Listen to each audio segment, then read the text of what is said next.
नमस्कार दोस्तों, स्वागत है आप सभी का हमारे चैनल भक्ति ज्ञान में। दोस्तों, आज मैं आपको बृहस्पतिवार की व्रत कथा सुना रहा हूँ। प्राचीन समय की बात है। भारत में एक राजा राज्य करता था। वह बड़ा प्रतापी तथा दानी था। वह नित्य प्रति मंदिर में भगवत दर्शन करने जाता था। वह ब्राह्मण और गुरु की सेवा किया करता था। उसके द्वार से कोई भी याचक निराश होकर नहीं लौटता था। वह प्रत्येक गुरुवार को व्रत रखता एवं पूजन करता था। हर दिन गरीबों की सहायता करता था, परंतु यह सब बातें उसकी रानी को अच्छी नहीं लगती थीं। वह ना व्रत करती और ना ही किसी को एक भी पैसा दान में देती थी। वह राजा से भी ऐसा करने को मना किया करती थी। एक समय की बात है कि राजा शिकार खेलने वन को चले गए। घर पर रानी और दासी थीं। उस समय गुरु बृहस्पति साधु का रूप धारण कर राजा के दरवाजे पर भिक्षा मांगने आए। साधु ने रानी से भिक्षा मांगी तो वह कहने लगे, हे साधु महाराज, मैं इस दान पुण्य से तंग आ गई हूँ। इस कार्य के लिए तो मेरे पति देवी बहुत हैं। अब आप ऐसी कृपा करें कि सारा धन नष्ट हो जाए तथा मैं आराम से रह सकूं। साधु रूपी बृहस्पति देव ने कहा, हे देवी, तुम बड़ी विचित्र हो। संतान और धन से तो कोई भी दुखी नहीं होता है, इसको सभी चाहते हैं। पापी भी पुत्र और धन की इच्छा करता है। अगर तुम्हारे पास धन अधिक है तो तुम भूखे मनुष्यों को भोजन कराओ, प्याऊ लगवाओ, ब्राह्मणों को दान दो, धर्मशाला बनवाओ, कुआं, तालाब, बावड़ी, बाग बगीचे आदि का निर्माण कराओ तथा निर्धनों की कुंवारी कन्याओं का विवाह कराओ, साथ ही यज्ञ आदि करो। इस प्रकार के कर्मों से आपके कुल का और आपका नाम परलोक में भी सार्थक होगा एवं तुम्हें भी स्वर्ग की प्राप्ति होगी। परंतु रानी साधु की इन बातों से खुश नहीं हुई। उसने कहा, हे साधु महाराज, मुझे ऐसे धन की आवश्यकता नहीं है जिसको मैं अन्य लोगों को दान देती फिरूं तथा जिसको रखने और संभालने में ही मेरा सारा समय नष्ट हो जाए। साधु ने कही, हे देवी, यदि तुम्हारी ऐसी ही इच्छा है तो जैसा मैं तुम्हें बताता हूँ तुम वैसा ही करना। बृहस्पतिवार के दिन घर आंगन को गोबर से लीपना, अपने केसों को पीली मिट्टी से धोना, केसों को धोते समय स्नान करना, राजा से कहना कि वह हजामत करवाए, भोजन में मांस मदिरा खाना, कपड़े धोबी के यहाँ धुलने देना। इस प्रकार 7 बृहस्पतिवार करने से तुम्हारा सारा धन नष्ट हो जाएगा। यह कहकर साधु महाराज रूपी बृहस्पति देव अंतर्ध्यान हो गए। रानी ने साधु के कहने के अनुसार 7 बृहस्पतिवार तक वैसा ही करने का विचार किया। साधु के बताए अनुसार कार्य करते हुए केवल 3 बृहस्पतिवार ही बीते थे कि उनकी समस्त धन संपत्ति नष्ट हो गई। भोजन के लिए दोनों समय परिवार तरसने लगा तथा संसारिक भोगों से दुखी रहने लगा। तब राजा रानी से कहने लगा कि हे रानी, तुम यहाँ पर रहो, मैं दूसरे देश को जाता हूँ, क्योंकि यहाँ पर मुझे सभी मनुष्य जानते हैं, इसलिए मैं यहाँ कोई कार्य नहीं कर सकता। मैं अब परदेश जा रहा हूँ, वहाँ कोई काम धंधा करूंगा, शायद हमारे भाग्य बदल जाएं। ऐसा कहकर राजा प्रदेश चला गया। वह वहां जंगल से लकड़ी काटकर लाता और शहर में बेचता। इस तरह जीवन व्यतीत करने लगा। इधर राजा के बिना रानी और दासियां दुखी रहने लगी। किसी दिन भोजन मिलता और किसी दिन जल पीकर ही रह जाती। एक समय रानी और दासियों को 7 दिन बिना भोजन के ही व्यतीत करने पड़े। तो रानी ने अपनी दासी से कहा, हे दासी, यहाँ पास ही के नगर में मेरी बहन रहती है। वह बड़ी धनवान है। तू उसके पास जा और वहां से 5 सेर बेजर के मांग कर ले आ, जिससे कुछ समय के लिए गुजर हो जाएगा। दासी रानी की बहन के पास गई। रानी की बहन उस समय पूजा कर रही थी। बृहस्पतिवार का दिन था। दासी ने रानी की बहन से कहा, हे रानी, मुझे आपकी बहन ने भेजा है, मुझे 5 सेर बेजर दे दो। दासी ने यह बात अनेक बार कही, परंतु रानी की बहन ने कोई उत्तर नहीं दिया, क्योंकि उस समय वह बृहस्पतिवार की कथा सुन रही थी। जब दासी को रानी की बहन से कोई उत्तर नहीं मिला तो वह बहुत दुखी हुई। उसे क्रोध भी आया। वह लौटकर रानी से बोली, हे रानी, आपकी बहन बहुत ही घमंडी है। वह छोटे लोगों से बात भी नहीं करती। मैंने उससे कहा तो उसने कोई उत्तर नहीं दिया। मैं वापस चली आई। रानी बोली, हे दासी, इसमें उसका कोई दोष नहीं है। जब बुरे दिन आते हैं तब कोई सहारा नहीं देता। अच्छे बुरे का पता विपत्ति में ही लगता है। जो ईश्वर की इच्छा होगी वही होगा। यह सब हमारे भाग्य का दोष है। उधर रानी की बहन ने सोचा कि मेरी बहन की दासी आई थी, परंतु मैं उससे नहीं बोली, इससे वह बहुत दुखी हुई होगी। अतः कथा सुन और विष्णु भगवान का पूजन समाप्त कर वह अपनी बहन के घर आई और कहने लगी, हे बहन, मैं बृहस्पतिवार का व्रत कर रही थी।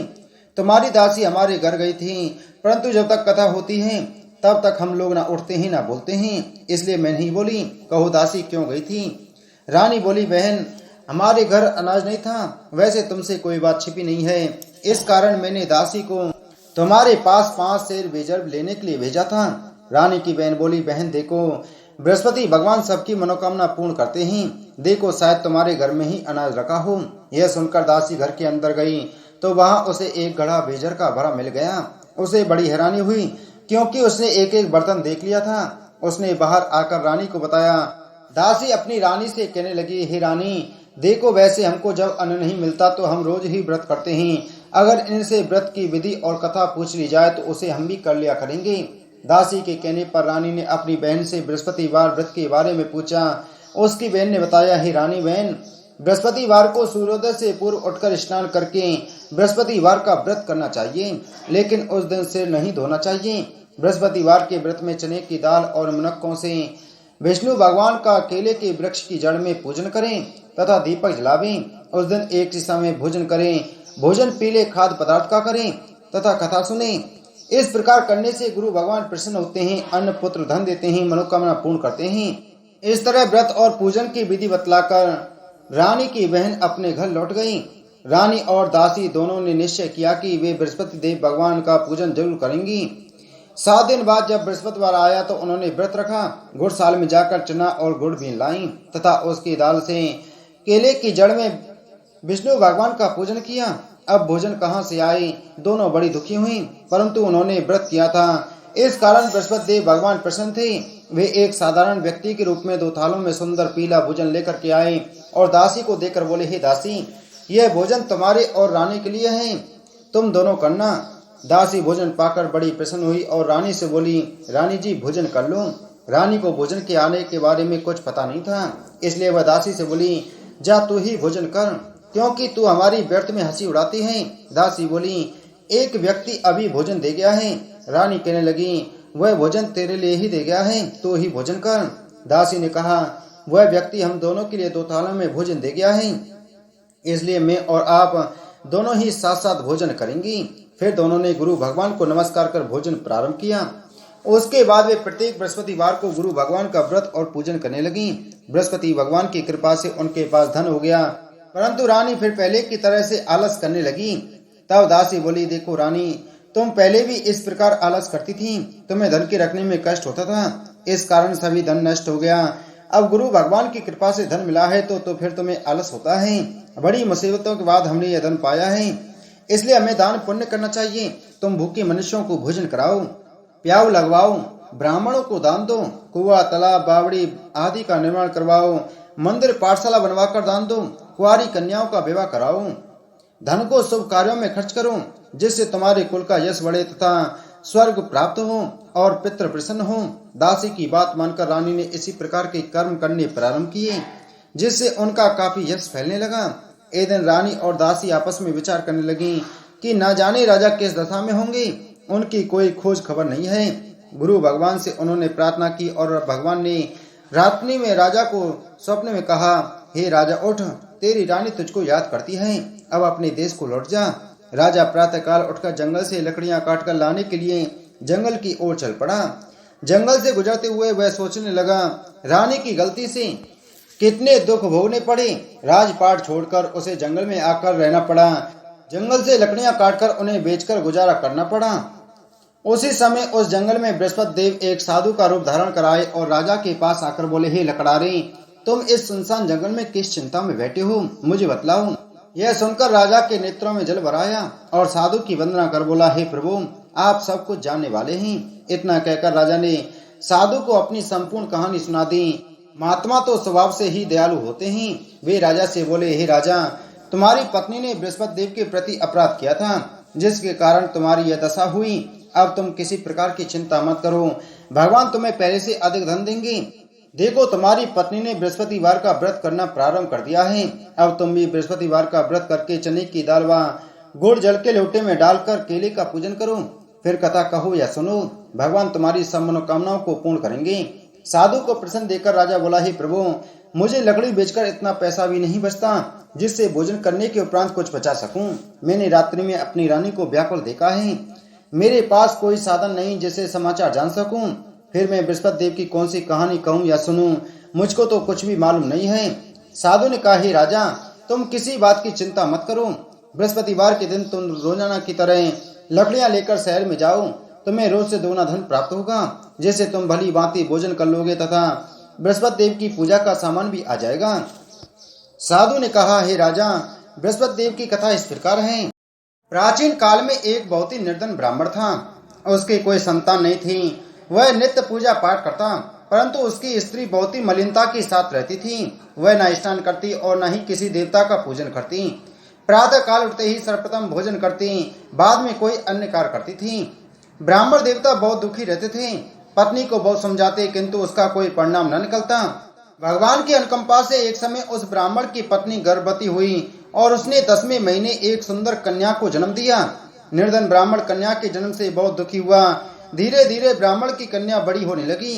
बचपन से ही उस कन्या की रुचि भगवान विष्णु की पूजा में थी। वह प्रातः उठते ही स्नान आदि करके भगवान विष्णु की पूजा करने मंदिर में जाती थी। बृहस्पतिवार को व्रत करके विधिवत पूजा पाठ करती थी। पूजा पाठ के बाद वह पढ़ने के लिए पाठशाला में जाती थी। घर से चलते समय वह मुट्ठी भर जौ साथ लेकर जाती और पाठशाला के रास्ते में थोड़े थोड़े जौ गिराती जाती थी। जब वह पाठशाला से घर लौटती तो जौ के वह दाने सोने में बदले हुए मिलते थे। लड़की सभी सोने के दाने बीन लाती थी। एक दिन जब वह सोने के दाने साफ कर रही थी तो उसकी माँ ने कहा, बेटी, सोने के दाने साफ करने के लिए सोने का सूप भी होना चाहिए। अगले दिन बृहस्पतिवार था। उसने भगवान बृहस्पति देव की पूजा करते हुए प्रार्थना की, हे भगवान, यदि मैंने आपका व्रत विधिवत किया हो तो मुझे सोने का सूप दे दो। भगवान बृहस्पति देव ने उसकी मनोकामना पूरी करने का वचन दिया। पाठशाला से लौटते समय उसे रास्ते में सोने का सूप पड़ा हुआ मिला। घर लौटकर सोने का सूप अपनी माँ को दिखाकर वह सोने के दाने साफ करने लगी। उसी समय नगर का राजकुमार उसके घर से पास से गुजरा। उस सुंदर लड़की को सोने के सूप में जौ साफ करते देख और राजकुमार उस पर मोहित हो गया। महल में लौटकर राजकुमार ने राजा से उस लड़की से विवाह करने की इच्छा प्रकट की तो राजा ने ब्राह्मण को महल में बुलाकर राजकुमार से उसकी लड़की से विवाह की बात कही। ब्राह्मण तैयार हो गया। धूमधाम से उस लड़की का विवाह राजकुमार से हो गया। दुल्हन बनकर ब्राह्मण की लड़की महल में चली गई। लड़की के चले जाने से ब्राह्मण फिर निर्धन हो गया। उसे कई कई दिन तक भोजन भी नहीं मिलता था। बहुत दुखी होकर ब्राह्मण एक दिन अपनी लड़की के पास गया। अपने पिता से निर्धनता का समाचार सुनकर उसने बहुत सा धन देकर पिता को विदा किया। उस धन से ब्राह्मण के कुछ दिन तो आराम से गुजर गई, लेकिन जल्दी ही फिर भूखों मरने की हालत हो गई। ब्राह्मण अपनी लड़की से धन लेने के लिए फिर महल में पहुंचा। लड़की ने पिता की बुरी हालत देखकर कहा, पिताजी, आखिर आप कब तक मुझसे धन लेकर जीवन यापन करेंगे? आप कोई ऐसा उपाय क्यों नहीं करते जिससे आपका घर धन संपत्ति से भर जाए? ब्राह्मण ने कहा, मैंने तेरी माँ को बहुत समझा लिया, पर उसकी समझ में कुछ नहीं आता। उसका फुहड़पन नष्ट हो तो घर की निर्धनता भी दूर हो जाए। तब कुछ सोचकर लड़की ने पिता से कहा, पिताजी, आप कुछ दिनों के लिए माँ को मेरे पास छोड़ जाओ। ब्राह्मण अपनी पत्नी को लड़की के पास महल में छोड़ आया। लड़की ने अपनी माँ से कहा, माँ, तुम कल प्रातः उठकर स्नान आदि करके भगवान बृहस्पति देव विष्णु जी की पूजा अवश्य करना। पूजा करने से तुम्हारी निर्धनता अवश्य दूर हो जाएगी। लेकिन उसकी माँ ने उसकी कोई बात नहीं मानी। तब क्रोधित होकर लड़की ने अपनी माँ को एक कक्ष में बंद कर दिया। सूर्योदय के समय माँ को उठाकर जबरदस्ती उसे स्नान कराया और मंदिर में ले जाकर भगवान बृहस्पति देव की पूजा कराई। कुछ दिनों तक ऐसा करने से माँ की बुद्धि में परिवर्तन हुआ और वह स्वयं बृहस्पतिवार का व्रत रखने लगी। उसके व्रत रखने से ब्राह्मण के घर में भगवान विष्णु की अनुकंपा से धन की वर्षा होने लगी। दोनों पति पत्नी धन संपत्ति पाकर आनंद पूर्वक जीवन यापन करते हुए विष्णु धाम को चले गए। लकड़ारा बने राजा ने उन साधु से भगवान बृहस्पति देव की यह कथा सुनकर बृहस्पतिवार का व्रत करके भगवान विष्णु की पूजा की। उस दिन से उसके सभी कलेश दूर हो गए। लेकिन अगले बृहस्पतिवार को कामकाज में अधिक व्यस्त रहने के कारण उसने भगवान बृहस्पति देव का व्रत नहीं किया। भगवान बृहस्पति देव लकड़ारे से क्रोधित हो गई और उसे भूल की सजा दी। उस दिन नगर के राजा ने नगर में घोषणा करके सबको सूचित किया, प्रत्येक नागरिक मेरे महल में भोजन करने आए। जो नहीं आएगा उसे अपराधी मानकर भारी दंड दिया जाएगा। लकड़ारा बने राजा ने उस नगर में राजा की घोषणा तो सुनी, लेकिन जंगल में लकड़ी काटकर लाने और उन्हें बेचने में देर हो जाने के कारण वह समय पर महल में भोजन करने नहीं जा सका। अतः राजा के सैनिक लकड़ारे को पकड़कर महल में ले गए। राजा ने उसे महल के एक कक्ष में बैठाकर भोजन कराया। उस कक्ष में एक खूंटी पर रानी का सोने का हार लटका हुआ था। लकड़ारा अकेला उस कक्ष में भोजन कर रहा था। तभी उसने एक आश्चर्यजनक घटना घटती देखी। देखते ही देखते वह खूंटी हार को निकल गई। थोड़ी देर के बाद राजा ने हार को गायब देखा तो लकड़ारे को कारावास में डलवा दिया। लकड़ारा मनी मन अपने भाग्य को कोसने लगा। तभी उसे जंगल में मिले साधु का स्मरण हो आया। थोड़ी देर में भगवान बृहस्पति देव सन्यासी के रूप में उसके सामने प्रकट हुए और कहा, हे लकड़ारे, तूने भगवान बृहस्पति देव की पूजा नहीं की, इसी कारण तुम्हें यह कष्ट हुआ है। लेकिन अब तुम चिंता मत करो। बृहस्पतिवार के दिन कारागार के दरवाजे पर तुम्हें कुछ पैसे पड़े हुए मिलेंगे। उन पैसों से भगवान बृहस्पति देव का व्रत करके उनकी पूजा करोगे तो तुम्हारे सब दुख नष्ट हो जाएंगे। बृहस्पतिवार के दिन दरवाजे पर पड़े मिले पैसों से चने और गुड़ मंगाकर लकड़ारे ने बृहस्पतिवार की कथा कही तो भगवान बृहस्पति देव ने प्रसन्न होकर उस नगर के राजा को स्वप्न में लकड़ारे को कारागार से मुक्त करने को कहा। सुबह राजा ने अपने कक्ष में आकर देखा तो खूंटी पर रानी का हाथ टंगा हुआ था। राजा ने लकड़ारे को मुक्त कर दिया और उसे धन और आभूषण देकर विदा किया। लकड़ारा बना राजा उस नगर से चलकर अपने नगर में पहुंचा तो उस नगर में कुएं, धर्मशाला, बाग बगीचे देखकर बहुत प्रसन्न हुआ। राजा ने किसी से पूछा, ये कुएं, धर्मशाला किसने बनवाई हैं? सबने उसे बताया कि ये सब रानी और उसकी दासी ने बनवाए हैं। राजा महल में पहुंचा तो रानी ने उसका भव्य स्वागत किया। तब राजा ने निश्चय किया कि सप्ताह में तो एक बार सभी बृहस्पति देव का व्रत तथा पूजन करते हैं, परंतु मैं प्रतिदिन व्रत किया करूंगा तथा दिन में 3 बार कथा कहा करूंगा। अब राजा हर समय दुसाले में चने की दाल बांधे रहता तथा दिन में 3 बार बृहस्पति देव की कथा कहता। कुछ दिनों के बाद राजा को अपनी बहन की याद आई। एक दिन घोड़े पर सवार होकर राजा अपनी बहन से मिलने चल दिया।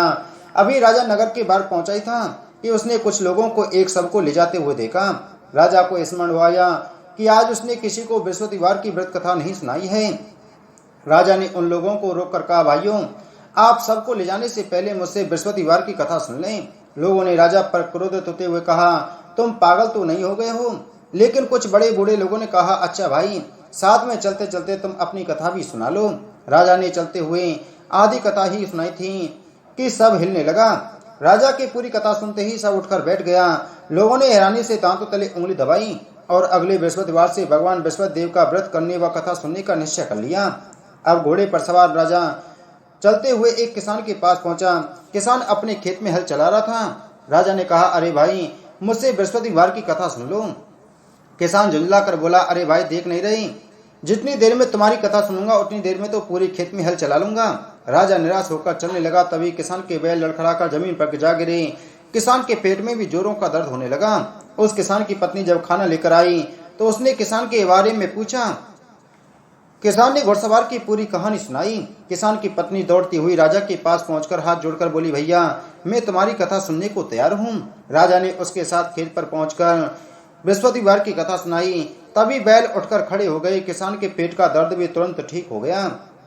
राजा अपनी बहन के घर पहुंचा तो उसकी बहुत आवभगत हुई। अगले दिन सुबह उठकर राजा ने देखा घर के सभी लोग भोजन कर रहे हैं। किसी भूखे को बृहस्पतिवार की कथा सुनाए बिना राजा भोजन नहीं करता था। उसने बहन से कहा, बहन, घर में क्या कोई ऐसा व्यक्ति नहीं है जिसने अभी तक भोजन नहीं किया हो? उसकी बहन बोली, भैया, हमारे घर में तो क्या आपको पूरे नगर में कोई ऐसा व्यक्ति नहीं मिलेगा जिसने सुबह सुबह भोजन नहीं किया हो। तब राजा ने बहन के घर से निकलकर उस नगर में बिना भोजन किए व्यक्ति की तलाश की। एक गडरिये के घर में उसका बेटा बीमार होने के कारण भूखा रह गया था। राजा ने उसको जाकर बृहस्पतिवार की कथा सुनाई। कथा सुनते सुनते गडरिया का बीमार बेटा बिल्कुल ठीक हो गया। सबने राजा की बहुत प्रशंसा की। एक दिन राजा ने अपनी बहन से कहा, बहन, अब हम अपने घर जाना चाहते हैं, तुम भी हमारे साथ चलो, कुछ दिन वहां रहकर लौट आना। राजा की बहन ने अपनी सास से पूछा तो सास ने ताने देते हुए कहा, बहू, मायके जाना तो अकेले जाना, मेरे पोतों को साथ नहीं ले जाना। तुम्हारे भाई की कोई संतान नहीं है, कहीं तुम्हारी भाभी मेरे पोतों पर जादू टोना ना कर दे। दूसरे कक्ष में बहन की सास की बातें सुनकर राजा दुखी मन से अकेला ही अपने नगर को लौट आया। रानी ने राजा से कहा, आप तो अपनी बहन को साथ लाने की बात कहकर गए थे, फिर बहन को साथ क्यों नहीं लाई? तब राजा ने दुखी होते हुए कहा, रानी, हम निसंतान हैं, इसलिए कोई हमारे घर आना पसंद नहीं करता। रानी ने राजा को समझाया, है प्राणनाथ, हमें बृहस्पति देव ने सब कुछ दिया है, अब भगवान बृहस्पति देव हमें संतान भी अवश्य देंगे। बृहस्पतिवार को विधिवत व्रत करते हुए राजा रानी ने भगवान बृहस्पति देव से संतान के लिए प्रार्थना की। कुछ दिनों के बाद उन्होंने स्वप्न में दर्शन देते हुए कहा, हे राजन, तेरी मनोकामना अवश्य पूरी होगी। 1 सप्ताह बाद ही रानी गर्भवती हो गई। 10वें महीने रानी ने एक सुंदर पुत्र को जन्म दिया।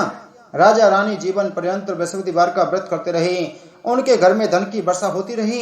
इस तरह आनंद पूर्वक जीवन यापन करते हुए राजा रानी भगवान बृहस्पति देव की अनुकंपा से मोक्ष को प्राप्त करके सीधे बैकुंठ धाम को चले गए। बृहस्पतिवार को विधिवत व्रत करके जो स्त्री पुरुष भगवान विष्णु की पूजा करते हैं भगवान उनकी सभी मनोकामनाएं पूर्ण करते हैं। बोलो बृहस्पति देव भगवान की जय।